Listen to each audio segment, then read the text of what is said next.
warahmatullahi wabarakatuh.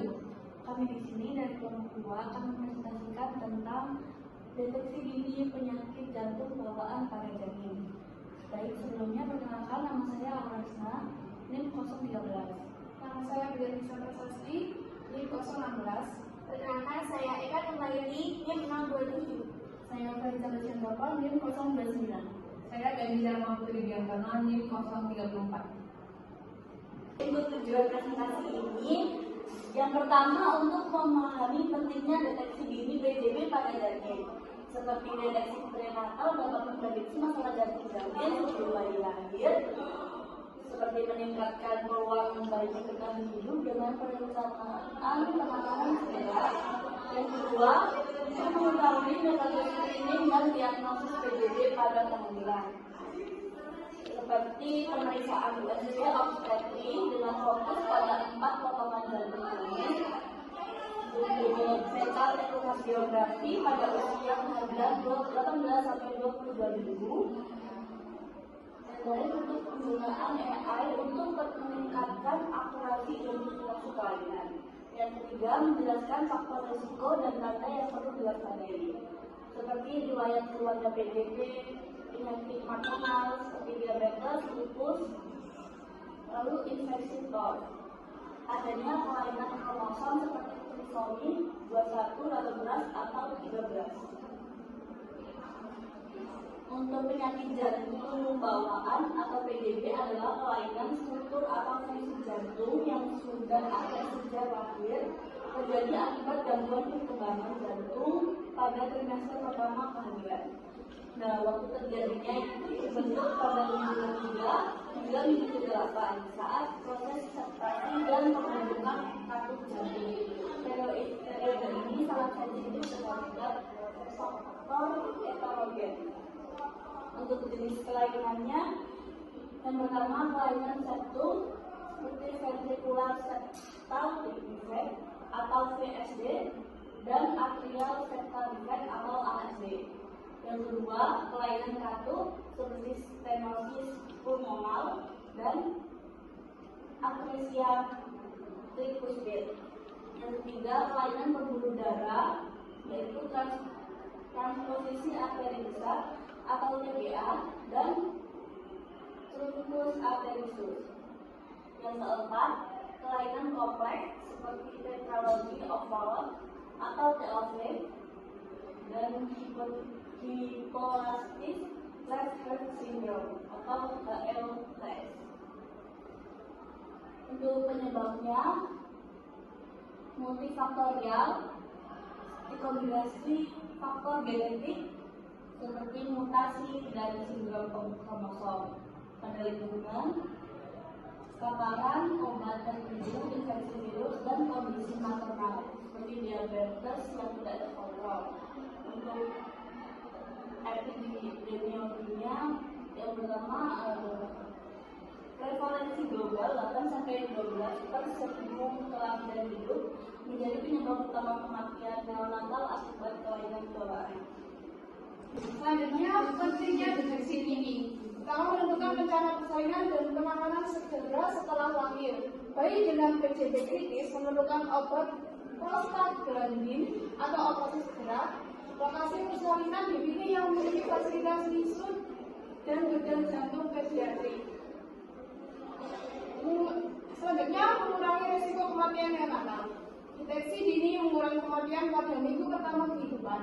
Memberi waktu untuk edukasi orang tua dan persiapan logistik medis. Selanjutnya, mempersiapkan tim medis, dokter anak, kardiologi, dan NICU. Koordinasi prapersalinan antara obstetri, kardiologi anak, dan tim neonatal. Membuat plan terperinci untuk intervensi pasca kelahiran. Apa sih faktor resiko janin dengan PJB? Faktor dari ibu, riwayat keluarga, ibu atau ayah punya penyakit jantung bawaan menyebabkan resiko janin meningkat. Ada infeksi saat hamil, dan rubella campak Jerman pada trimester pertama sangat meningkatkan resiko PJB. Kondisi medis ibu, diabetes mellitus yang tidak terkontrol, lupus eritematosus sistematik. Selanjutnya ada Nuria tidak terkontrol. Selanjutnya ada obat atau zat teratogen seperti obat anti kejang, valproat, phenatoid, lithium, isotetratenaid, alkohol. Paparan radiasi pada trimester awal. Usia ibu terlalu tua, lebih dari 40 tahun atau terlalu muda di bawah 18 tahun. Ada selanjutnya faktor dari kehamilan. Kehamilan ganda, kembar identik terutama dengan twin-to-twin transfusion syndrome, kelainan kromosom pada janin, sindrom Down, trisomi 21, trisomi 13, trisomi 18, sindrom Turner, sindrom King-Jones, gangguan pertumbuhan intrauterin. Selanjutnya ada faktor lingkungan, kekurangan asam folat sebelum dan selama awal kehamilan. Paparan bahan kimia berbahaya seperti pelarut industri dan pestisida. Selanjutnya ada merokok atau terpapar asap rokok, konsumsi alkohol berlebihan. Baik, selanjutnya ada waktu ideal screening. Nah, yang pertama ada usia bayi. Segera setelah lahir, yaitu 0 sampai 24 jam. Metode screeningnya yaitu pemeriksaan fisik melalui nadi, sumur, warna kulit, dan frekuensi napas yang bertujuan untuk deteksi tanda klinis PJB berat. Lalu 24 sampai 48 jam, yaitu metode screeningnya pulse oximetry atau pre-ductal tangan kanan, post-ductal kaki. Lalu tujuannya itu untuk deteksi dini CCHD, yaitu Critical Congenital Heart Disease. Selanjutnya ada jika hasil abnormal, metode screeningnya ekokardiografi. Tujuannya konfirmasi diagnosis. Lalu selanjutnya ada kunjungan neonatal hari ketiga sampai 7. Metode screeningnya pemeriksaan fisik ulang. Lalu tujuannya untuk deteksi PJB non-kritikal. Lalu usia 1 bulan, metode screeningnya pemeriksaan fisik dan anamnesis. Tujuannya deteksi PJB ringan atau tertunda. Lalu ada metode deteksi dini. Yang pertama, pemeriksaan fisik dilakukan sejak lahir dan diulang saat kunjungan neonatal. Lalu ada inspeksi yang yaitu cyanosis atau bibir, kuku, lalu ada napas cepat, retraksi dada, lalu ada palpasi, nadi perifer, dicek kuat atau lemahnya, simetris atau tidaknya. Lalu ada auskultasi, yang dicek adalah denyut jantung, bunyi jantung yang abnormal. Lalu ada tanda gagal jantung. Yang pertama ada hepatomegali, edema, lalu berat badan sulit naik. Lalu ada pulse oximetry screening yang bertujuan untuk deteksi critical congenital heart disease. Waktu idealnya yaitu 24 sampai 48 jam. Caranya, yang pertama sensor pre-ductal tangan kanan, lalu sensor post-ductal salah satu kaki. Interpretasinya, kalau normal saturasi kurang lebih dari 95% di kedua lokasi dan selisih kurang dari 3%. Abnormal saturasi kurang dari 90%, langsung rujuk. Saturasi 90 sampai 94% atau selisih lebih dari 3%, ulang setelah 1 jam maksimal 3 kali. Lalu ada ekokardiografi. Yang pertama ada gold standard diagnosis, yang kedua ada menggunakan USG jantung untuk melihat anatomi, aliran darah, fungsi katup, dan septum. Lalu yang ketiga ada dilakukan bila hasil screening meragukan atau ada tanda kritis. Lalu ada foto ronsen dada atau chest X-ray. Yang pertama itu untuk menilai ukuran dan bentuk jantung. Yang kedua untuk melihat pola vaskuler paru-paru, yaitu hiperperfusi atau hipoperfusi. Lalu yang ketiga tidak spesifik tapi membantu mendukung diagnosis. Terus selanjutnya ada elektrokardiografi atau sering disebut EKG, yaitu untuk menilai irama jantung, pembesaran ruang jantung, atau beban ventrikel. Yang selanjutnya ada pemeriksaan laboratorium Yang pertama ada saturasi oksigen arteri, lalu ada gas darah untuk menilai hipoksemia dan asidosis. Baik, selanjutnya ada tanda peringatan penyakit jantung bawaan pada janin melalui USG. Yang pertama, asimetri ruang jantung. Ruang jantung kiri dan kanan itu umumnya normal simetris.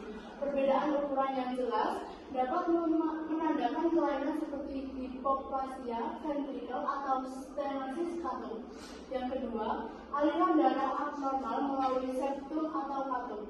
Dengan dopel USG, terlihat aliran darah yang tidak semestinya seperti regurgitasi atau adanya scan. Hal ini dapat mengarah pada defek septum antrium atau ventricle, ASD atau VSD, atau kelainan katum. Yang ketiga, pembesaran salah satu ventricle. Salah satu ventricle tampak lebih besar akibat beban volume atau tekanan berlebih, misalnya pada tetralogi falos atau kelainan katum.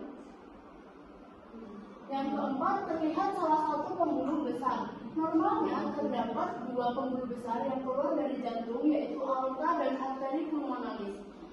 Hilangnya salah satunya dapat mengindikasikan transposisi pembuluh besar, yaitu TBA. Truncus arteriosus atau kelainan outflow trace lainnya. Yang kelima ada pericardial effusi, yaitu adanya cairan di sekitar jantung lebih dari 2 mm, dapat menandakan infeksi janin, kelainan kromosom atau gagal jantung janin. Selanjutnya, tata laksana awal kecurigaan PJB pada janin. Yang pertama, konfirmasi dengan pemeriksaan lanjutan, seperti rujuk untuk fetal ekokardiografi oleh dokter spesialis feto-maternal atau kardio anak, dan pemeriksaan biasanya optimal pada usia kehamilan 18 sampai 24 minggu untuk visualisasi anatomi jantung yang jelas. Kedua, evaluasi kelainan lain yang menyertai, seperti lakukan USG morfologi lengkap untuk mencari kelainan struktural lain. Dan pertimbangkan tes genetik, misalnya amniocentesis, jika ada kecurigaan sindrom kromosom seperti 21, 18, dan 13. Yang ketiga, konseling orang tua. Jelaskan kondisi yang dicurigai, kemungkinan perjalanan penyakit, pilihan penanganan, serta prognosis. Dan beri informasi mengenai resiko persalinan, kebutuhan operasi atau perawatan intensif setelah hamil. Keempat, rencana persalinan terarah. Persalinan sebaiknya dilakukan di rumah sakit dengan fasilitas NICU dan tidak kardiologi anak. Tentukan waktu dan cara persalinan normal atau seksius sesuai kondisi janin dan ibu. Yang kelima, persiapan penanganan pasca lahir. Seperti tim neonatal harus siap untuk stabilisasi bayi, termasuk pemberian obat seperti prostaglandin E1 jika perlu untuk menjaga ductus arteriosus tetap terbuka.